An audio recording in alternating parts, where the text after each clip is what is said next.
Salut, salut. Mince, on t'entend pas. Voilà, Est-ce c'est qu'on bon, on m'entend? t'entend. Toujours le même effet quand on entend sa voix. Ah, t'inquiète. Bon, bah alors Ah comment ça va? bah, bah, ça va très bien, ça va très bien. J'ai galéré pour tout brancher, mais ça va.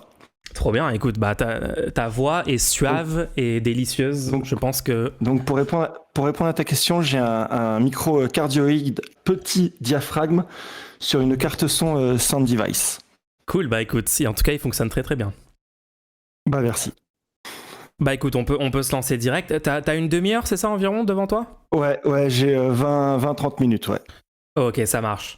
Ouais, alors je peux peut-être commencer par expliquer ma position vis-à-vis de la démocratie et de la Vas-y. démocratie interne dans la NUPES, LFI, tout ça. Et tu peux me dire ce que t'en Vas-y. penses, ok? Hmm. Alors moi, personnellement, je suis ultra pro-démocratie. Je pense que dans un pays ou dans toute société, il faut que les règles de la société soient choisies par le peuple, par les gens à qui vont s'appliquer ces règles-là. Donc je suis à fond pro-démocratie. Je suis pour un système en France plus démocratique que la Ve République, évidemment. Le truc, c'est qu'en fait, dans le contexte actuel en France, Ve République, pour changer le fonctionnement des institutions, il faut prendre le pouvoir en s'adaptant aux règles du système actuel. Donc, on a un système qui favorise beaucoup le présidentialisme, le fait de gagner l'élection présidentielle, puisqu'en plus on a les législatives derrière qui sont alignées dessus, donc il y a un effet de boost, etc. Enfin, on connaît. Donc, le moyen le plus efficace dans les institutions de les changer, c'est de gagner l'élection présidentielle. Donc, il faut une personne qui puisse fédérer, qui puisse être présent dans les médias, être charismatique, parler, être la représentante ou le représentant d'un mouvement de changement du statu quo dans le bon sens, dans le sens de plus de démocratie, etc. Il faut aussi un parti autour de ça, il faut un groupe de gens qui vont faire le travail, de faire la campagne, d'argumenter dans les médias, en gros faire le travail pour que ce mouvement-là l'emporte dans la Ve République. On a vu avec des partis de gauche historiquement comme le PS que à l'intérieur du PS il y avait un fonctionnement avec des différentes lignes, différentes tendances, un droit de tendance donné à des gens qui n'étaient pas du tout d'accord entre eux et des primaires au sein du parti et tout. Et en fait on a vu que le PS initialement est fondé sur l'idée d'abolir le capitalisme et passer au socialisme. C'est dans les statuts initiaux du parti, mais il s'avère Les statuts qu'après initiaux, ouais, il y a 50 c'était ans. ouais, il y a 50 ans. Mais au bout d'un moment, on a vu que Hollande a pu rentrer dans le parti avec tout un tas d'autres personnes comme Manuel Valls, tout ça. Et donc, en fait, Rocard. ces gens qui étaient en fait de droite ont pu se servir de la démocratie interne dans le PS, enfin du fonctionnement du PS en tout cas. On peut appeler ça démocratie interne ou pas, mais du fonctionnement du PS pour amener le parti vers la droite et, une fois au pouvoir, littéralement faire des détricotages du droit du travail, tabasser des manifestants qui manifestaient contre ça, tenter même de faire des chances de nationalité un truc d'extrême droite. Donc cette structure-là du PS, qui est aussi plus ou moins celle du PCF, ELV et tout, moi je suis très critique de ça et je vois qu'en fait le mouvement France Insoumise s'est créé en disant on va pas reproduire cette erreur-là et on va faire un autre fonctionnement, le fonctionnement un peu gazeux qu'ils ont choisi eux, de dire bah on se réunit avec toutes les assos, on élabore un programme ambitieux de façon démocratique avec plein d'acteurs, les syndicats, les assos. Et une fois qu'on a fixé les mesures du programme, on a écrit le programme, bah maintenant on dit on défend ça et on va pas passer de temps à débattre 400 000 ans de est-ce qu'on peut améliorer le programme, est-ce qu'on va faire des tendances, est-ce qu'on va faire des primaires internes, tout ça, tout ça. La base, elle est fixée. Et maintenant, le but, c'est machine de guerre pour gagner les élections présidentielles. Et ça a permis à ce mouvement-là de remplacer le PS à gauche. Maintenant, ce mouvement-là fait 22% et le PS fait 2%. Et c'est une bonne chose.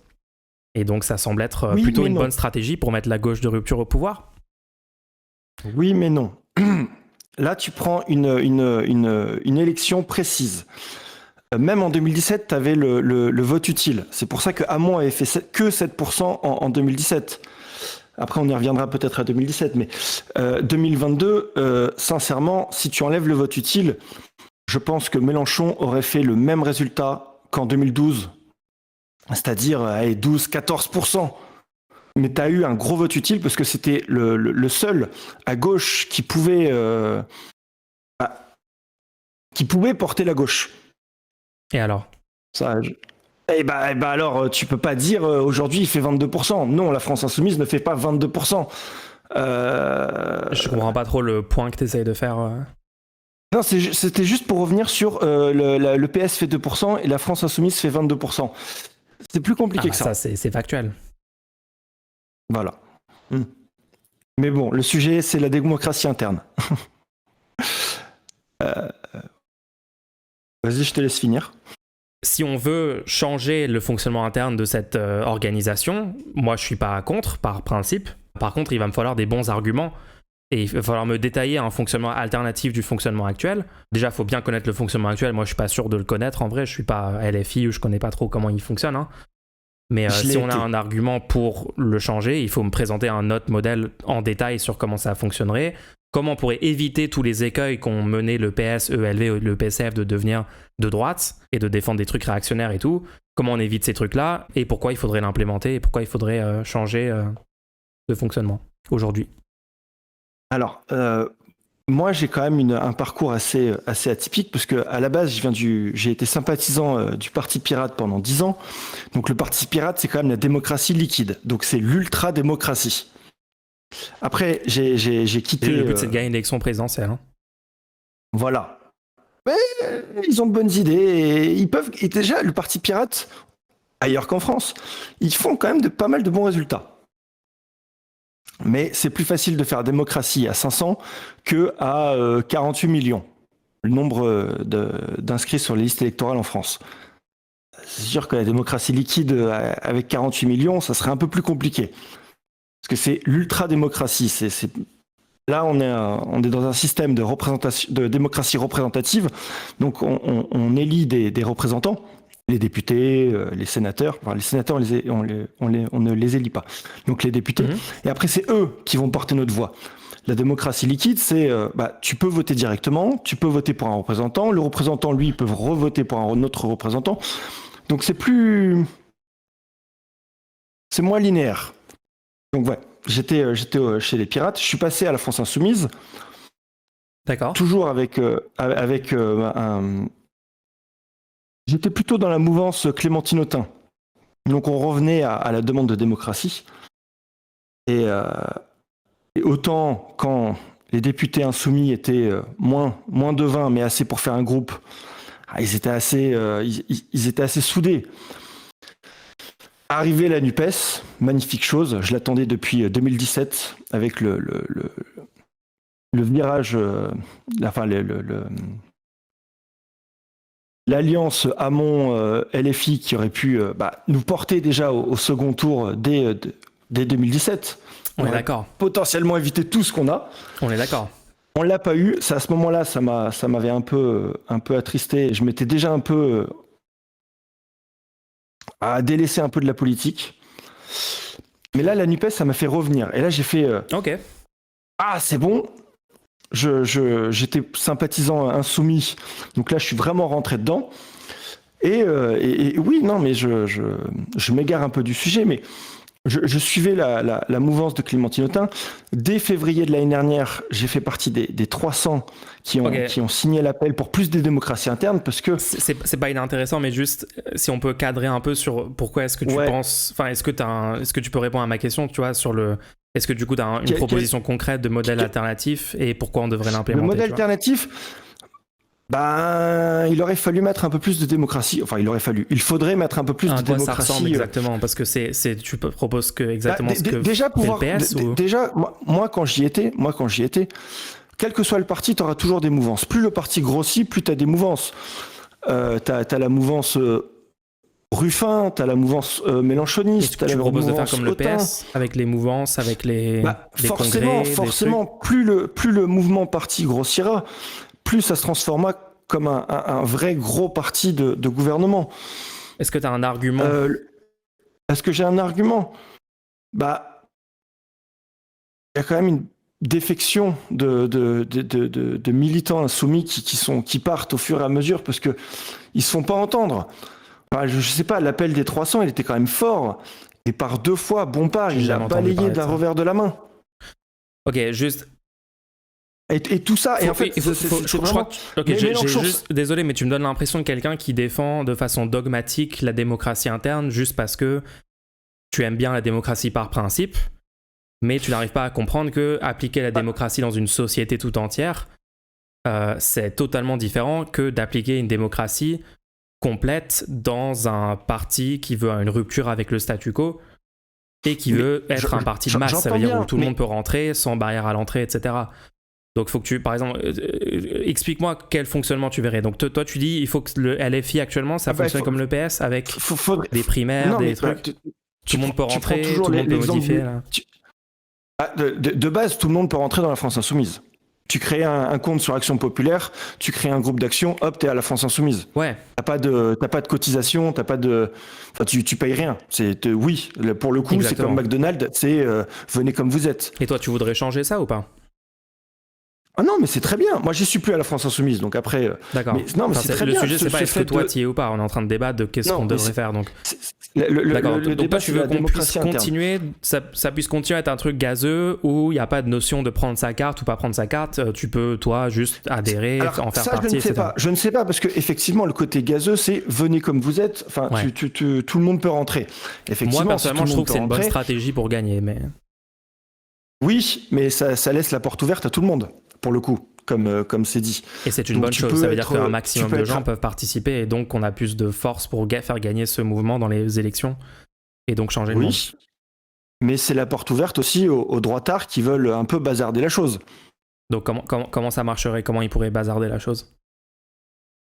Ah bah venir, créer un groupe d'action et dire non, je ne veux pas, non, on fait pas ci, non, on fait pas ça, et créer du conflit. Mais en fait, donc, qu'est-ce qu'ils vont faire? Parce que les groupes d'action, concrètement, ils font du tractage, ils font du boitage, ils font du porte-à-porte. Donc, qu'est-ce qu'ils vont faire? Ils vont aller faire du porte-à-porte en disant bonjour, nous on est du groupe d'action LFI, ne votez pas pour Mélenchon, c'est ça? Parce que ça, ils pourraient le faire de toute façon sans être dans le groupe. Donc, comment c'est. En quoi c'est un problème avec la structure interne que tout le monde puisse rentrer? Il y a quand même un dialogue avec toutes les forces de gauche. Donc si tu as des gens qui ne sont pas de gauche, mais qui se disent de gauche, qui là peuvent surfer sur ce qui se passe au Moyen-Orient en disant nous on est LFI et littéralement balancer des techs d'extrême droite en disant ouais nous on est LFI, on pense ça. Et face aux partenaires de la gauche, ça peut la foutre mal quand même. Et ça décrédibilise la France Insoumise. Mais là, on s'est vraiment éloigné du sujet de la démocratie interne. Du coup, tu proposes quel fonctionnement exactement? Je suis pas sûr d'avoir compris encore ce que tu proposes. Ah mais moi je propose rien en fonctionnement. Je suis mal placé maintenant pour parler de la France Insoumise. Là, on devait parler on devait débattre de la démocratie interne. Il y a du bon et du moins bon dans la démocratie interne. Et donc, pour toi, le fonctionnement actuel de LFI te convient? Bah non, vu que je l'ai quitté, entre autres, pour ça. Donc, parce que si ça ne te convient pas, tu veux un autre fonctionnement. On est d'accord? Comment? Si le fonctionnement actuel te convient pas, c'est que toi, tu défends un autre fonctionnement. Ah bah un peu plus démocratique.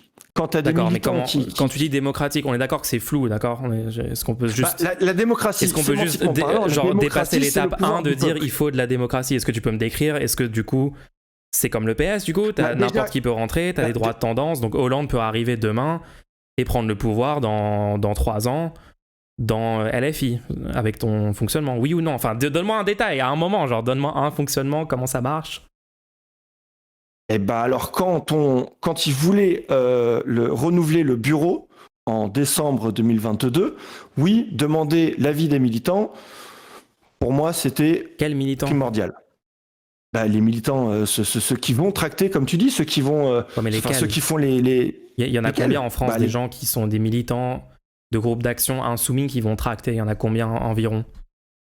Ah bah ça, je sais pas, mais déjà, Demande un ordre de grandeur, à ton avis. Toi, t'y étais, moi, j'y étais pas. Tu dirais que c'est combien en France? Alors ça, là, pour le coup, je n'ai vraiment pas la réponse. Des dizaines de milliers, on est d'accord, c'est plusieurs dizaines de milliers, au moins. Donc toi, tu penses qu'il aurait fallu demander l'avis des dizaines de milliers de militants pour faire ce choix-là? Comment tu aurais organisé ça physiquement? Demander l'avis déjà des groupes d'action certifiés, parce que ça au moins c'est le seul garde-fou qu'il y a à la France Insoumise, c'est les groupes d'action certifiés. Comment tu le fais physiquement? Tu fais une plateforme en ligne de votation?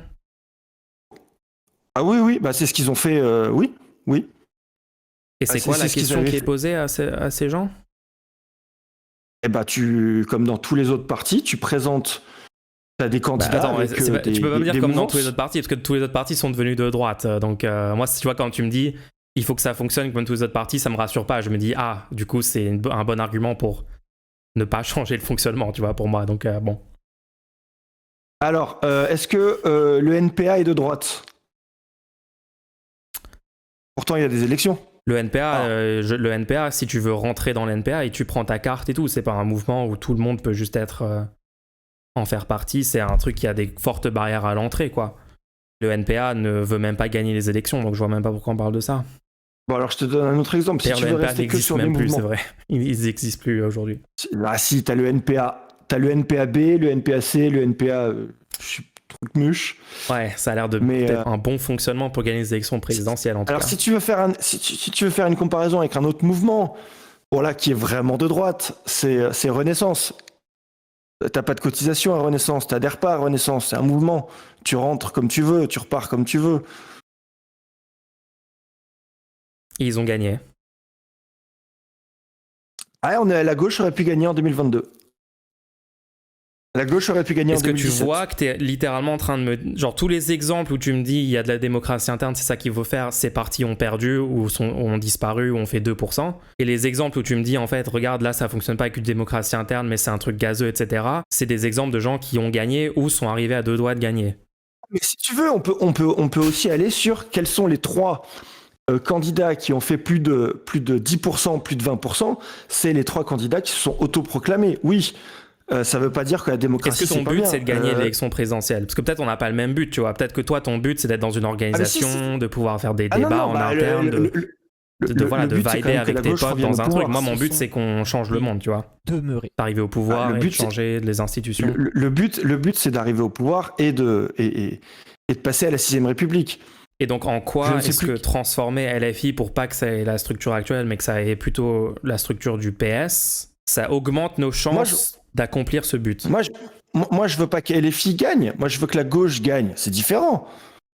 Pour moi, sincèrement, d'accord. Comment est-ce que la gauche... LFI est en train de se mettre une balle dans le pied, justement, parce que... Je suis d'accord avec toi. Moi aussi, je suis pas pour que LFI gagne, je suis pour que la gauche gagne. Mélenchon a vécu de l'intérieur... Comment on fait pour que la gauche gagne? Comment on fait? Il a vécu la politique de la chaise vide de Jospin et il veut tout faire pour éviter ça. C'est pour ça qu'il dit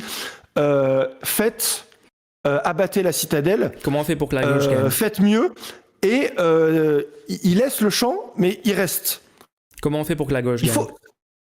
Comment on fait pour que la gauche gagne? Déjà, il faut qu'en 2027, elle soit réunie. Même déjà 2026, même si 2024, on a un peu raté le coche avec les européennes. Mais même pour les municipales, faut qu'on soit réunis. Mais surtout pour la présidentielle, il faut qu'on soit réunis. Et comment tu veux qu'on ait un candidat unique si on ne vote pas? Qui va décider du candidat unique? Alors, LFI va dire Mélenchon. Sauf qu'aujourd'hui, quel est le seul candidat qui met à peu près tout le monde d'accord au PS, à ELV, au PCF et à la France Insoumise? C'est Ruffin. Sauf qu'aujourd'hui, Ruffin, on le laisse pas s'exprimer. On le laisse pas vivre. On le laisse pas se grandir. En fait, le truc qu'il faut vraiment comprendre, c'est que on veut pas refaire Hollande, en fait, tu vois. Le meilleur. Ah, ça c'est sûr. Est-ce que tu te souviens de ce qui s'est passé avec Hollande? On a mis au pouvoir quelqu'un.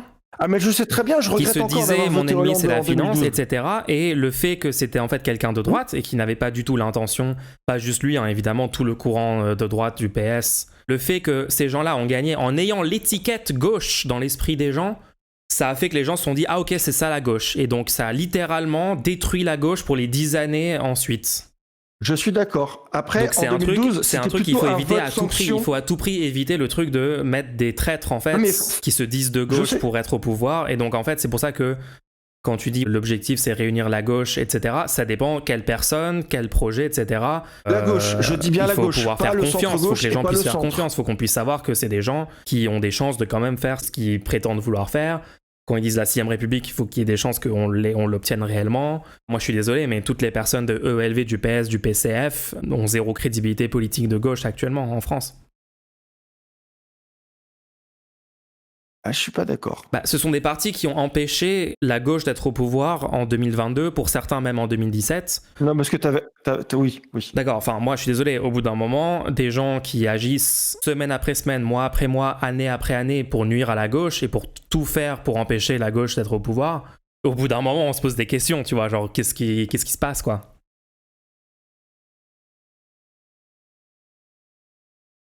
Pourquoi ils signent tous le programme commun NUPES juste après les présidentielles? Pourquoi ils l'ont pas juste fait avant les présidentielles? Comme ça, on aurait gagné. On aurait pu avoir parce que les campagnes Macron ni Le Pen, avoir une et... autre option au second tour et gagner face à Macron au second tour.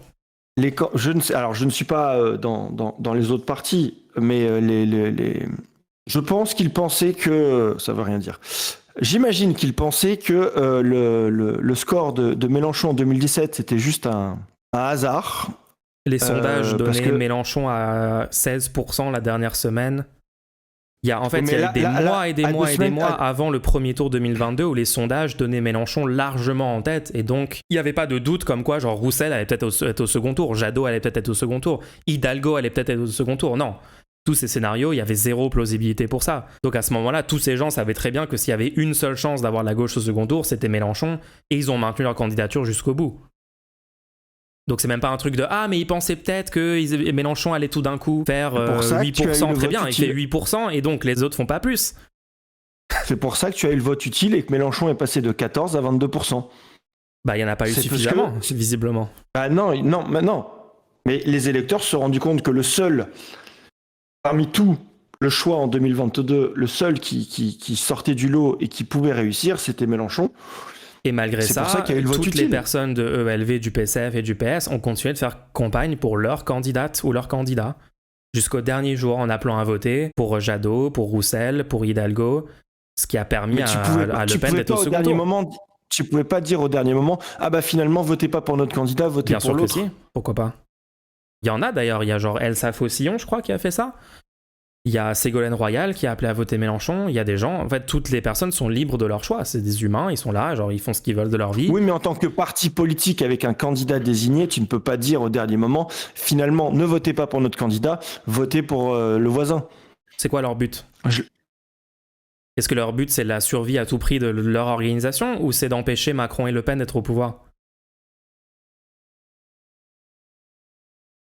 Ouais, alors, t'as vu à peu près ce que Mélenchon, il a fait depuis qu'il a fait ses 22%. Il a quand même fait des techs...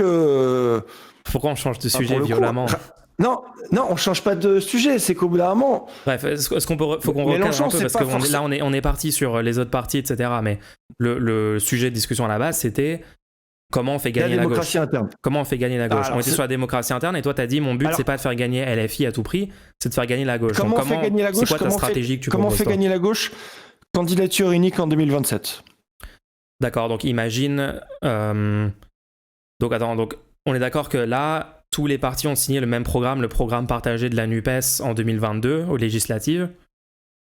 Ensuite, au sénatorial, LFI a proposé des listes communes, enfin une liste commune, en disant nous on veut juste un seul siège au Sénat et les autres ont refusé, alors que visiblement ils étaient censés être sur le même programme, hein. C'est bizarre.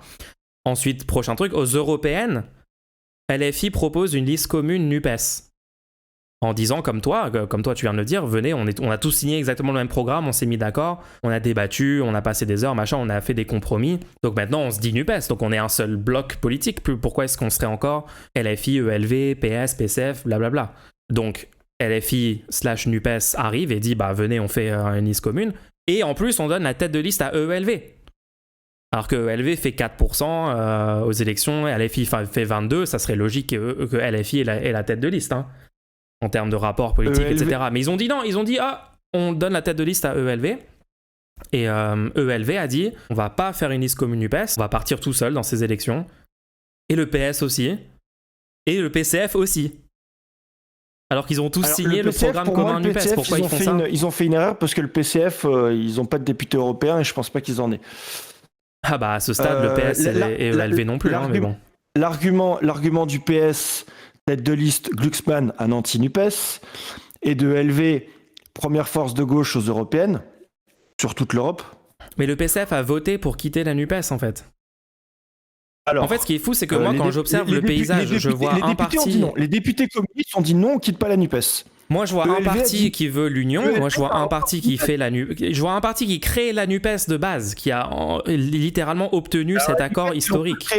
Et après, ils l'ont tous créé. Attends, laisse-moi terminer. Et après, il propose une liste commune, il propose une alliance au sénatorial, les autres refusent, on sait pas pourquoi. Après, il propose une union de la gauche aux européennes, les autres disent non, on sait toujours pas pourquoi, on comprend rien. Et là, maintenant, tu me dis, en 2027, il faut absolument une union, mais une union sur quelle base, en fait?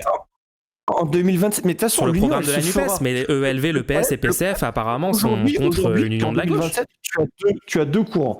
Tu as les anciens de la NUPES, enfin, les partenaires de gauche, plus quelques insoumis qui travaillent ensemble pour une candidature commune, et tu as Mélenchon qui pop en disant « Ah bah s'il n'y a personne, c'est moi en 2027 ». Ah, pas forcément. Il n'y a pas que Mélenchon. C'est quoi ta stratégie pour faire gagner la gauche? J'ai du mal à comprendre la stratégie que tu proposes en fait. Ma stratégie, c'est... on parle bien de 2027 là. Faire gagner la gauche le plus vite possible. Ah, c'est l'union. Moi, j'ai toujours été un pro-union. C'est pour ça qu'en 2017, quand il y a pas, quand on a viré, on a Mélenchon. Qui veut faire l'union et qui veut pas faire l'union actuellement? Si t'es pro-union, tu sais qui est pro-union comme toi et qui ne l'est pas, non? Ah mais toute la NUPES veut faire l'union. Ah ouais? Alors pas tout. Alors, on a bien vu, pas tout le PS ne veut faire l'union. Pas tout le PCF ne veut faire l'union. Pas de. Si LV ils veulent faire l'union. ELV ils veulent faire l'union? Oui. Donc là, demain, ils vont dire finalement aux Européennes, on accepte l'offre de la NUPES, on fait une liste commune d'alliance. Non, pour les Européennes, les Verts diront jamais on fait l'union. Pourquoi? Ils ont leurs arguments, je les respecte. C'est quoi leurs arguments? Parce que pour les Européennes, FI qui veulent réformer l'Union Européenne et les Verts qui sont à fond dans l'Union Européenne. Ah non, les Verts veulent aussi réformer l'Union Européenne. Hein. Moins. Ah, vraiment la rupture. Ils ont signé un programme, ils ont exactement le même projet politique pour l'Union Européenne que LFI, puisqu'ils ont signé le programme partagé de la NUPES, où il y a dedans des détails sur qu'est-ce qu'il faut faire avec l'Union Européenne quand même. Alors on lira les programmes pour les européennes. Mais moi je les ai lus, je sais, j'ai lu le programme de la NUPES. Il y a une section tout à la fin, tu vas sur le site tout à la fin, il y a toute une section sur le programme Union Européenne. Donc ils ont le même programme, non? Je comprends pas. Ils ont tous signé ce programme. Un programme, ça se modifie quand même. Ça reste pas ancré. Donc t'es en train de me dire qu'en fait ELV n'est plus d'accord avec ce qu'ils ont signé en 2022 et donc ils veulent modifier leur projet politique. Je ne suis pas à la tête de ELV. Je ne suis pas à la tête du PCF, je ne suis pas à la tête du PS. Je te dis juste qu'un programme, ce sont les militants qui font le programme. C'est pas le programme qui font les militants. Ok, j'ai du mal à comprendre ce que ça veut dire, mais bon, écoute, moi j'ai pas vraiment compris ta stratégie pour faire gagner la gauche, mais moi je peux te détailler la stratégie que moi je vois. Moi, je trouve que la gauche actuellement a un programme super solide, le programme de la NUPES. Et je trouve que la gauche est en très très bonne position. Je pense que la gauche a avancé idéologiquement. Par exemple, la bataille sur la réforme des retraites. Énormément de gens ont été très critiques de la droite au pouvoir et ont très bien vu qui s'opposait à cette réforme catastrophique pour leur vie à eux. Hein. Ils perdent 2 ans de vie, etc. Ils ont bien vu que c'était la NUPES qui luttait contre. Pareil, sur plein d'autres sujets d'actualité, sur l'inflation, sur des choses comme ça. Et j'ai vu pas mal de sondages récemment qui montraient qu'en fait, les opinions de la population se tournent plutôt vers la gauche et plutôt vers la NUPES. Donc je vois pas mal de bons signes. Et je pense que du coup, aux européennes, moi j'espère juste que les gens qui veulent une liste d'union NUPES fassent le score le plus élevé. Donc pour l'instant, ça semble juste être la France insoumise, mais on va voir. Aux européennes, on pourra calculer tous les résultats. À part le PCF qui fera... On est d'accord que si t'es pour l'union de toute la gauche, toi t'as envie que du coup ceux qui sont pro-union dans la gauche fassent le score le plus élevé. Tu t'as envie de récompenser aux européennes les partis qui sont pro-union et de peut-être sanctionner ceux qui refusent l'union, non? Je l'étais, je comprends les arguments des deux côtés. Je peux comprendre C'est quoi les arguments contre ça? C'est quoi les arguments contre de partir séparément? Bah, encore une fois, ils n'ont pas les mêmes idées sur l'Europe. Autant pour la NUPES, pour le législatif, ils ont réussi. T'es au courant que si ces partis font moins de 5%, ils ont 0 siège et c'est des sièges donnés à la droite et à l'extrême droite. Oui, c'est pour ça que j'ai dit que c'était un peu bête pour le PCF, qui est le seul parti de gauche actuellement qui est donné à moins de 5%. Mais je pensais qu'il y avait un effet vote utile dans les dernières semaines. Bah, on le verra. Je sais pas. Moi, les européennes, c'est Parce que moi, je trouve que t'es l'élection. assez optimiste pour le futur de LV et du PS, là, parce que penser qu'eux vont faire plus que 5%, moi, je te trouvais optimiste. Aux européennes, c'est sûr. Ouais, aux européennes. Aux européennes, c'est sûr. Ils vont faire plus de 5%. Là, Et du coup, c'est là, quoi faut se l'argument pour concentrer. faire des listes séparées? J'ai pas compris. Parce que chacun a ses arguments. Enfin, c'est quoi l'argument? Chacun a ses arguments. Parce que chacun défend une en plus, il y a une prime à l'union. Ça veut dire que les électeurs se mobilisent plus, sont plus enthousiastes, récompensent, etc. s'ils font tous l'union sur une liste commune. Donc, entre le scénario liste commune NUPES et les scénarios liste séparée, je vois aucun argument pour dire les listes séparées, il y aurait un avantage pour la gauche, quoi.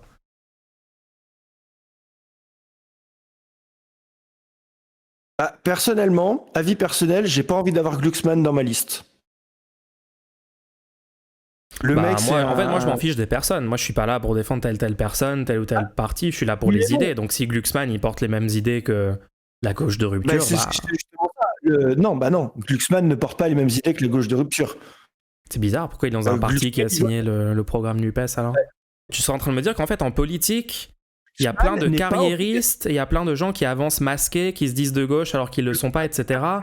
et qui essaient de profiter de la démocratie interne dans les autres partis pour faire avancer leur carrière ou leurs projets qui sont pas en fait des projets de gauche de rupture.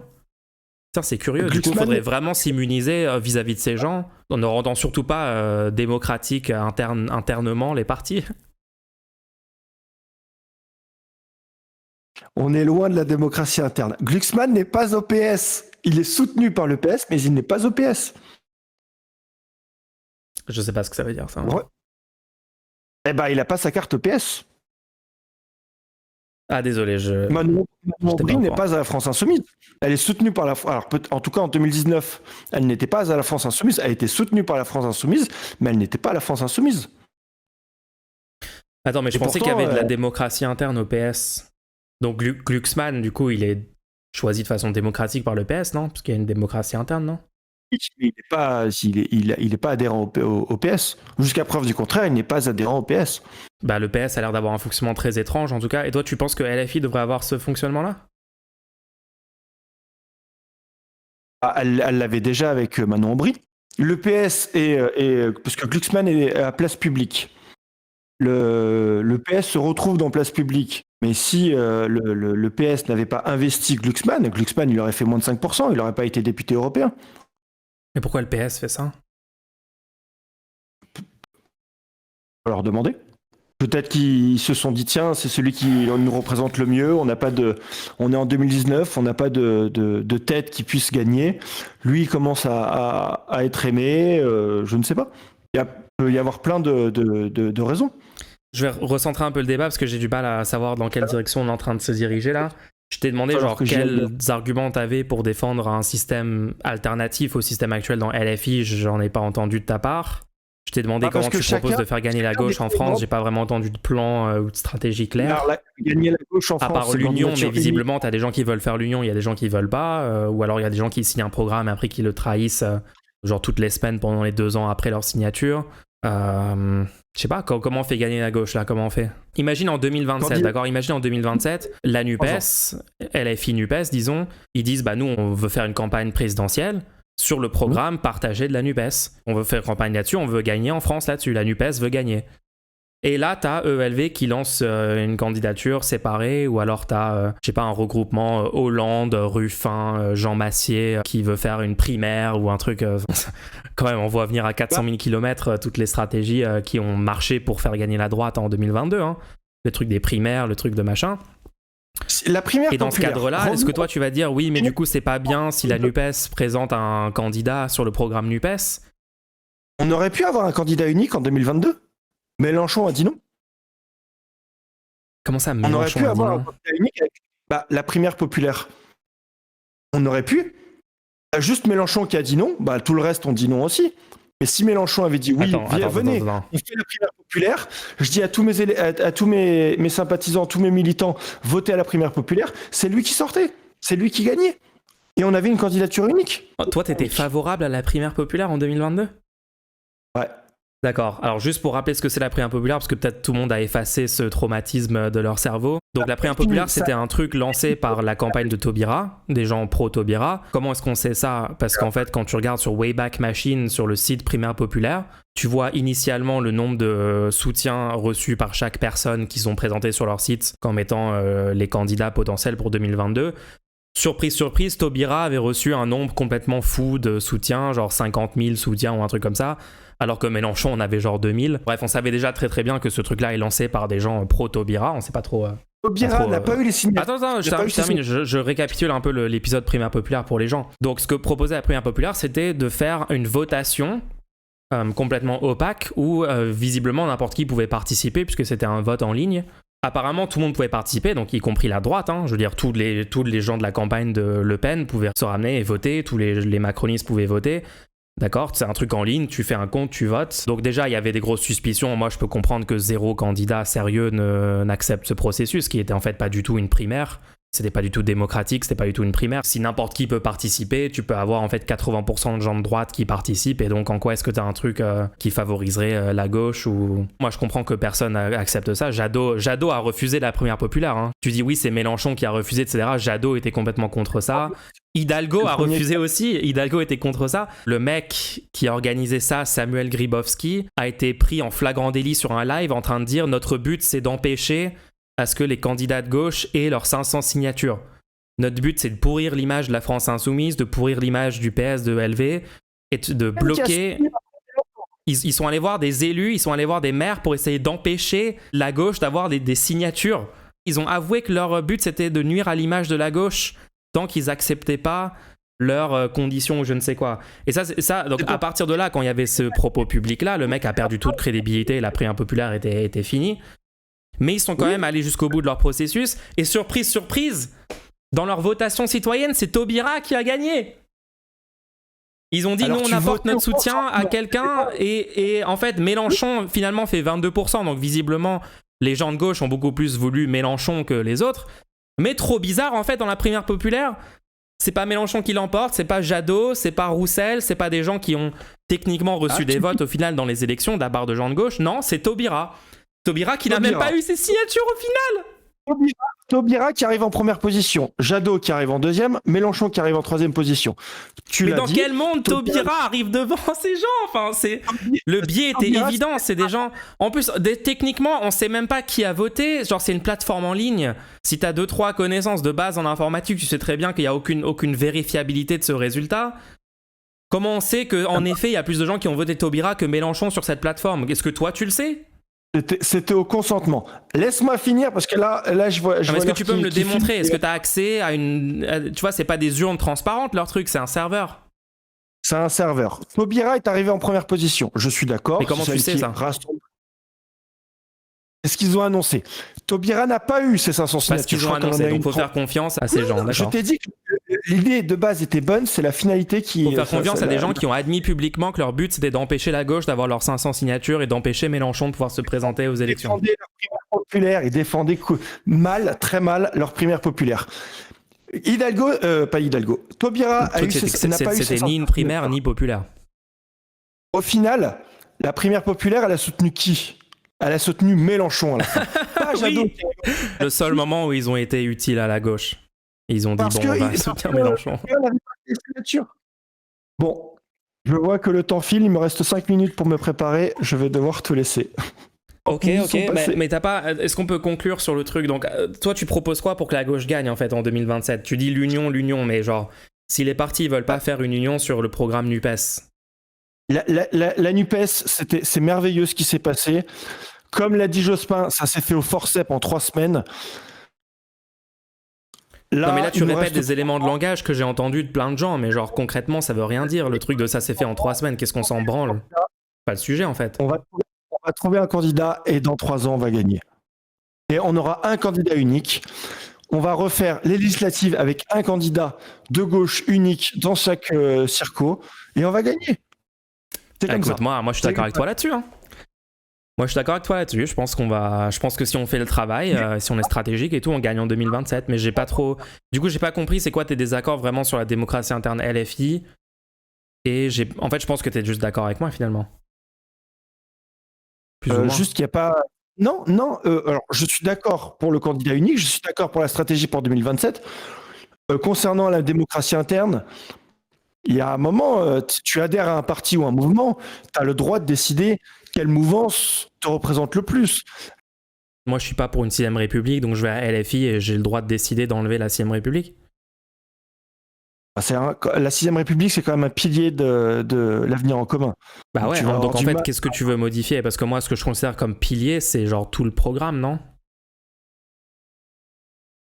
Qu'est-ce qu'on veut modifier? En fait, il faut vraiment... Ok, c'est un truc, il faut comprendre ça. Je pense que les gens n'ont pas suffisamment compris ça à gauche. C'est si tu laisses n'importe qui rentrer dans la France insoumise et avoir son mot à dire sur le programme, on est dans une société qui n'est pas autant progressiste et de gauche que le programme L'Avenir en commun actuel. Donc, si on laisse tout le monde rentrer et modifier ça, on va forcément faire tendre le programme vers la droite. C'est mécanique. En plus de ça, il faut prendre en compte le biais des carriéristes. Quand des gens sont des professionnels de la politique, ils sont plus à droite que le reste de la population en moyenne. Donc non, pour moi, c'est un gros risque et je pense que leur structure actuelle est celle qui est le plus efficace pour non seulement gagner les présidentielles, mais gagner avec un programme et des gens qui veulent vraiment une rupture du statu quo dans l'intérêt général.